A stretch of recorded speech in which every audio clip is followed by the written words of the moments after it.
Karibu kwenye Tetesi na Ole TV. Baada ya ukimya mrefu ndani ya klabu ya Simba, afisa habari wa wekundu wa Msimbazi Simba, Ahmed Ally ameibuka na kusema kwamba klabu hiyo imekwisha kufanya usajili wa wachezaji wanne, na Ole TV tumekwenda mbali zaidi kufahamu ni wachezaji gani ambao wekundu wa Msimbazi Simba wamekwisha kumalizana nao mpaka sasa, na tukabaini kuwa Simba mpaka sasa imekwisha kumsaini Nixon Kibabage, mlinzi wa kushoto kutoka katika klabu ya Singida Black Stars na timu ya taifa ya Tanzania kwa mkataba wa miaka 2.5, lakini pia imekwisha kumalizana na kiungo mshambuliaji kutoka Senegal Libase Gueye ambaye amesaini mkataba wa miaka 3. Klabu ya Simba pia kwisha kumalizana na mlinzi wa kati Oliver Toure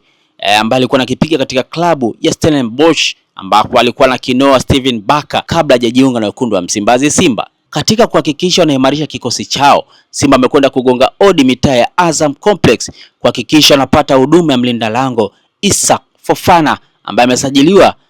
kutoka katika klabu ya Al Hilal Omdurman na kujiunga na Azam FC.